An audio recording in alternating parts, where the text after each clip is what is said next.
Good morning, community. We're so excited for today's conversation with Kim and Harlem Lacrosse. I can't wait to hear this story and make sure that we're sharing all the great love for the game. We've all been touched by lacrosse for one reason or another. That's why I started the Lacrosse Leadership Institute. I know it's made a huge impact on my life. We want to make sure that everyone gets this same experience. So we'll take this time to speak with Kim. She's going to talk with us about what Harlem Lacrosse is and how she got involved with it. And Kim, I can't thank you enough for taking this conversation and sharing it with us. For starters, can you tell us how you got involved with lacrosse? With the sport of lacrosse? Yeah, please. Sure. So I think I mentioned to you when we spoke originally that I married into the sport. I grew up in Chicago and didn't know a lot about it. Was exposed to it a little bit in college. I went to Brown University and actually have some friends now in my life who used to play there. And actually my son's coach at UVA was a classmate of mine at Brown. But I married my husband, Garth, who played at Virginia. I met him in my 20s, and I was a teacher in New York City up in Washington Heights, and he had played, and I started going to games with him and watching UVA and Princeton and all these teams, and ended up kind of marrying into the whole community. His father was a coach who played at Towson, and all three of my kids play now. So I've just kind of grown to love the sport by being exposed to it by others who play. So I'm a lacrosse mom and a lacrosse wife, and then now a lacrosse professional, I suppose. So then how'd that transition go from being a lacrosse mom and lacrosse family to a lacrosse professional and working with Harlem Lacrosse? Okay, so well, Harlem Lacrosse, when my husband was the president of the youth board here in New Canaan, Connecticut, where I live, he used to invite the Harlem Lacrosse players to come up to play with our kids. My oldest son, Jackson, who's now a senior at UVA on their men's lacrosse team, he and his teammates would have play days with the boys from Harlem Lacrosse.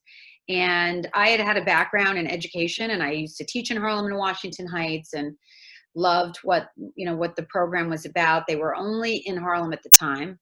Now we're in 5 cities. We're in Baltimore, Philadelphia, Boston, and Los Angeles, and New York. So back then we were really small. I wasn't part of it. But I just loved that they were using the sport of lacrosse and connecting it with education. My background was as an educator. And all my research was in education. And so I loved the program and really came to it because my son was an 8th grader, and going into, or actually I would say freshman, recruiting was very young back then. He was doing a lot of the club recruiting activities, and it was pretty intense, as it is now. I think back then he was playing like 60 days in a row in the summer, nonstop. And I just remember saying to him, it's not just goals, grades, and girls. Like, what are you going to do with whatever success you have in life? Like, who are you going to be when you're not on the field, you're not in the classroom? How are you going to use the lessons you learn? And we started talking, and there was another boy at our school who'd been involved in an organization called Build On that builds schools in 3rd world countries. And Jackson and I talked about the idea of helping to raise money to build a school and working with the Harlem Lacrosse players to do that. The idea was, how can we come together as players and do something for others? Because Harlem Lacrosse at the time was actually called Harlem Lacrosse and Leadership. And leadership was a huge aspect of what they did. And it still is. We just had to drop the word leadership as we grew because we had all the expansion cities. But it was very much my philosophy as an educator, the idea of leading to learn, and that it's not charity work when you lead or you serve. It's actually self-serving when you serve. because you, in service to others, you gain knowledge, experience, friendship, things that are the building blocks of your character. So I loved the way that Harlem Lacrosse as an organization was not only school-based and connected with academics, but it also engaged those kids in service activities. So my son and I came up with the idea, what if we created a chapter of Build On with players from Connecticut and players from Harlem, and they came together as a group to raise money. So they created a chapter of Build On that was called Lacrosse the World. And they had a 3-on-3 tournament up in Connecticut for younger kids. And they raised $30,000 to build a school together. So these players that Jackson did this with are all now in college playing. You know, Mamadou from Harlem Lacrosse is at Hobart. Yeah, I mean, I could name a list of kids, but these are all some really special young men who came together to do this. And when I thought about potentially accompanying them to Nicaragua to build the school, this was right around the time that Zika happened, so we didn't end up being able to go.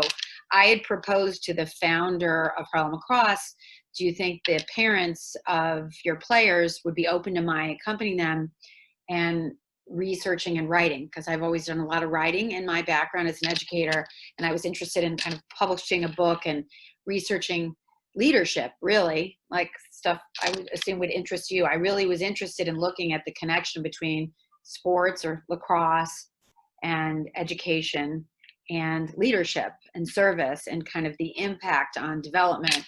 And when I brought up the idea to him, he just kind of turned to me and said, well, why don't you just come work for us?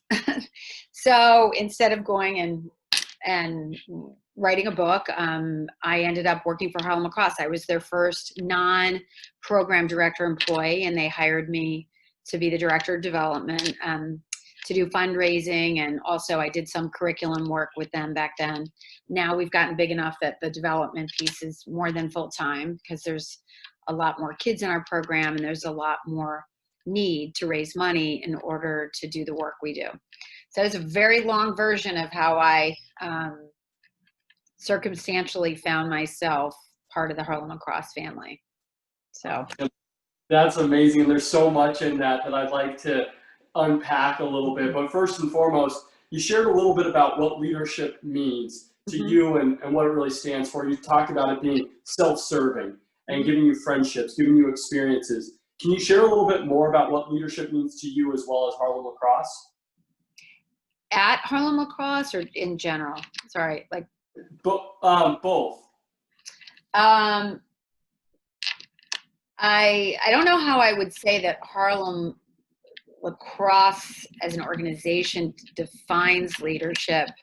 I mean, I will say that we're very focused as an organization on growth mindset and the fact that lifelong learning is so important, and that's an important aspect of leadership. Is constantly looking at every opportunity as an opportunity to learn and grow, whether you succeed or fail. And that is intimately connected with leading, because we learn to lead and we lead to learn. And if we don't have that growth mindset, it's hard to make an impact on the people around us. But I would say that I think that Harlem as an organization, probably that I share like an interpretation of the concept of leadership, that it's a reciprocal thing.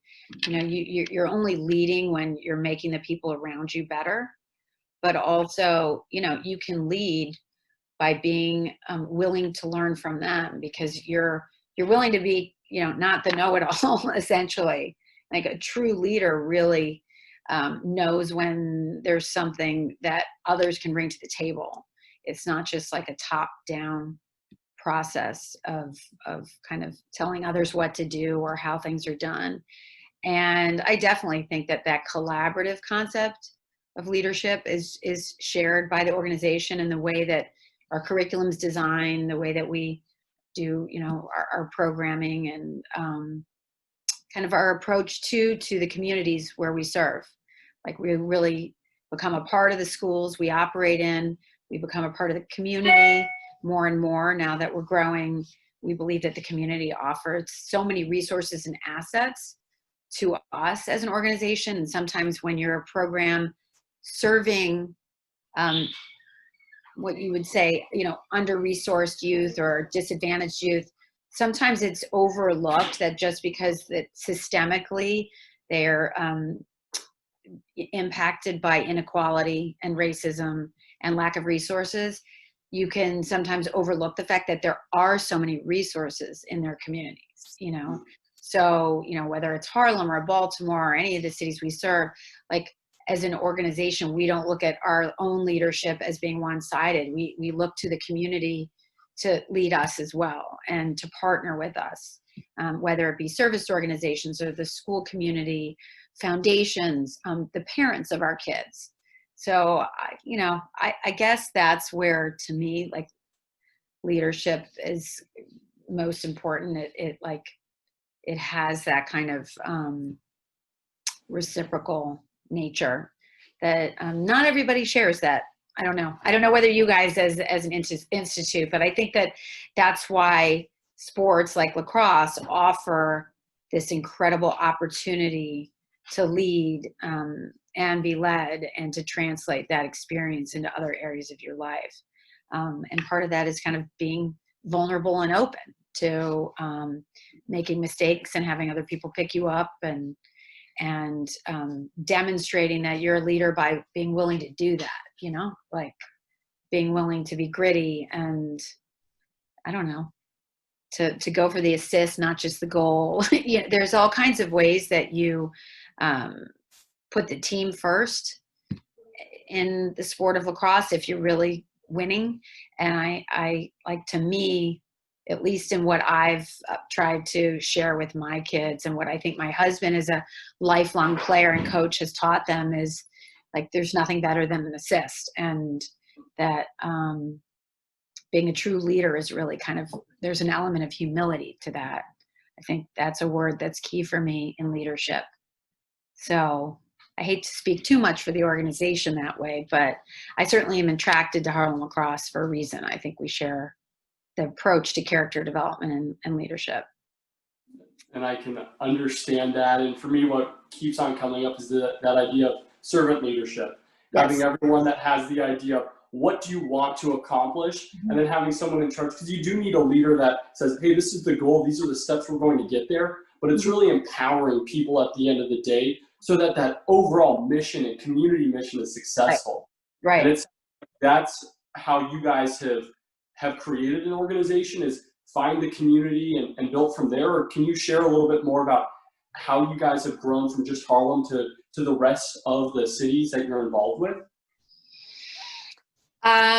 Well, we first grew as a seed from one of our staff members that was a program director and then became a board member. And he's from Baltimore originally, and he went back there to go to business school and started a chapter of Harlem Lacrosse in Baltimore. And that was around when I joined in 2013, I want to say. Boston came about because when Mike Levin, our CEO, joined our organization as our CEO, he had formerly been the CEO of Metro Lacrosse in Boston. He had also founded his own organization called City Lacrosse. And so we ended up merging with Metro Lacrosse. They became a part of us. And the agreement when he joined us, when our board and our president really, he was like it was a huge asset to Harlem Lacrosse, his background. He has a background in education and nonprofit work. He was a player at Brown. So he's got the education piece and the nonprofit piece. So when he joined us, LA City Lacrosse became a part of our organization. And we also ended up merging with Metro Lacrosse. Philadelphia was a different story. There is a nonprofit called Live Like Blaine in Philadelphia. and I was introduced to the founders of that nonprofit. They had a daughter that played lacrosse at Dartmouth, and unfortunately, she passed at a young age. And they started a foundation in honor of her called Live Like Blaine, and it was very much about leadership. And they got to know our organization very well. I spent time with them at our different sites in New York, and one thing led to another, and ultimately they ended up proposing that we launch a Harlem Lacrosse Philadelphia, that their foundation helped fund. And then we since had to do additional fundraising and have had continued to operate on a separate axis there in Philadelphia.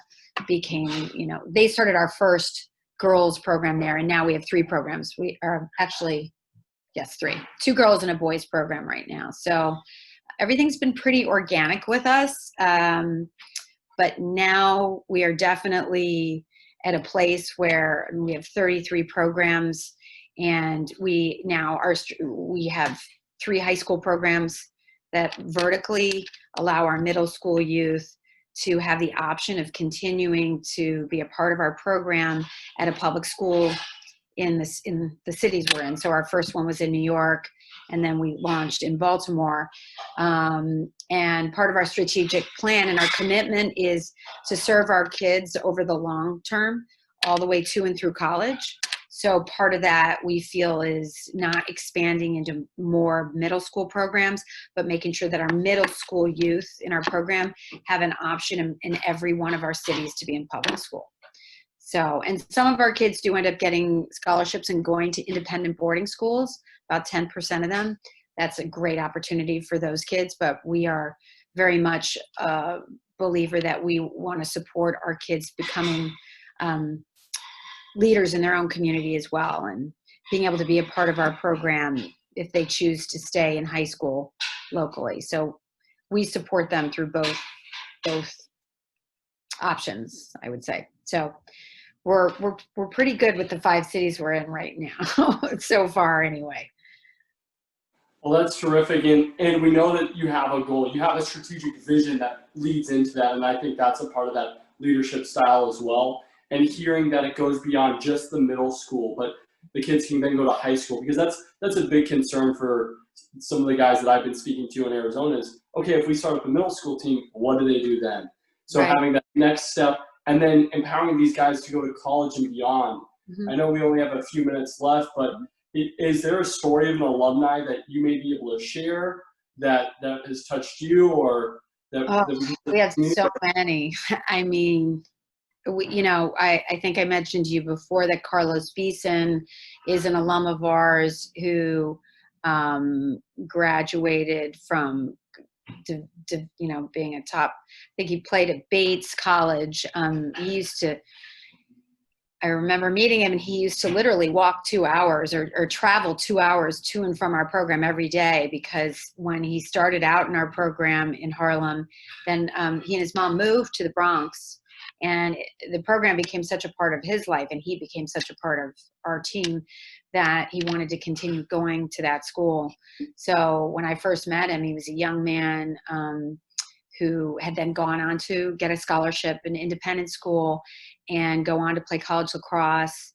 He's now working in New York City, and he's our first executive board member, our national board, who is an alum. We have a long list of kids who've accomplished so much. I mean, our kids have earned over $40 million in college and independent school scholarships, and that is not all athlete based. A lot of our kids learn from the experience of being on a team. It impacts their life in the classroom, and it empowers them, because there's so many opportunities through our program to to grow their experiences and their network. And, they end up being, maximizing their potential academically as well. I mean, we have a student right now who's at Berkshire Academy, a young woman who is, our first Ivy League student, who's going to be going to University of Pennsylvania next.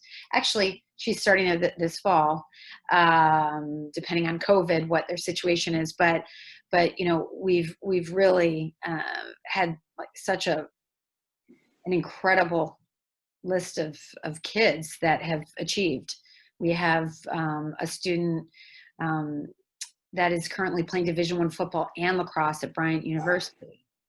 So to be playing two Division I sports is pretty incredible.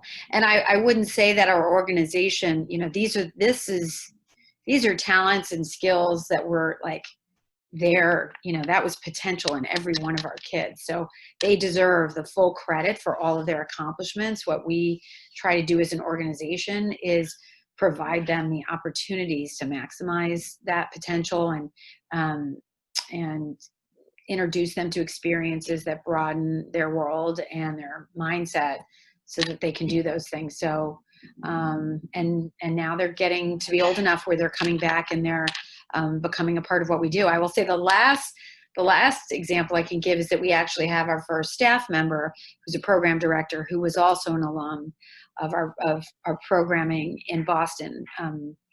And so we've kind of now come full circle with our students, working in finance, working in marketing, working in, studying medicine, studying all kinds of things, and going on to then be leaders in our own organization. So I've been fortunate to be there long enough to see that evolution, and I feel very lucky for that. So that's unbelievable, and the legacy and mark that this is putting on so many people's lives is unbelievable. How can we help Kim and continue to help all of you? You mean in Arizona, or like who's in Arizona in general? What's the best thing we can do for gosh, there's so many ways to connect with Harlem Lacrosse, whether it be volunteering as a career mentor, as a coach, as a tutor, academic tutor. We're doing some of that virtually now more than ever, but we've done a lot. We've really expanded our virtual programming as a result of COVID, and even as we start to hopefully go back to in-person programming down the road, it was kind of a gift to develop that aspect of what we do. So there's lots of virtual opportunities for folks in the working world to connect to our organization and give back, again, as tutors, career mentors, helping advise our kids with college applications and their college, kind of college counseling, if you will, mentoring in that capacity. Kids, if folks have kids, I can say, having three of my own, one who's a girl that's a rising freshman in high school, a boy that's a rising senior, and my son who's at Virginia. All three of them have formed friendships with Harlem Lacrosse players. And it's a gift to our family. And I would say that anyone who has kids, it's a gift to you guys and to us to have partnerships with clubs and with towns where our kids connect, whether it be on a lacrosse field or doing community service activities together. Sometimes it's older kids tutoring younger kids, kind of like more of a leadership thing, like my older son who's at UVA. They host our middle school kids down at UVA every year. So some of the volunteer experiences are kind of more mentoring, and others are not really mentoring. It's kind of coming together as equals, as partners. And I would be remiss if I didn't mention, as the person in charge of development and fundraising, that we simply could not do the work we do without financial support. And it's really tough times right now for nonprofits. It's tough times for everyone with the pandemic and, the economy. And so, we are doing our best to find supporters throughout the country.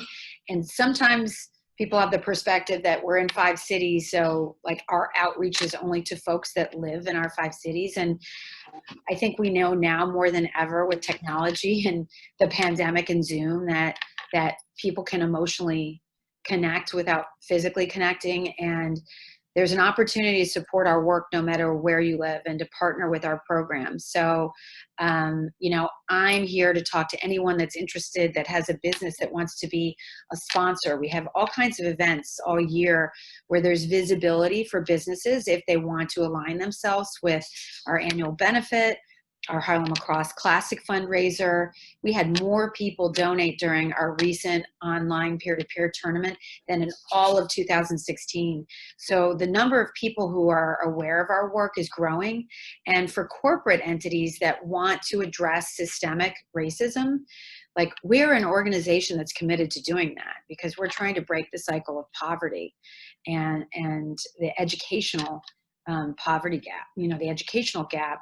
And if the folks who you guys are watching or see this, or a part of your work, or that you reach out to, have businesses, we have lots of opportunities. We have a golf outing. Like, I set up all kinds of year-round partnerships where there are opportunities to kind of be a sponsor and get involved in our work. So that's a really important thing to me, is to develop those relationships with business, local, small, and bigger businesses, and also just individual donors that want to get involved and that would like to be involved in kind of regular giving to the work that we do. So I will set up a Zoom with anyone that wants to learn more about how your resources can make a difference. Sometimes the resources of the folks in your lacrosse community can actually be maximized if they're willing to talk about doing a match with with a campaign that we're doing.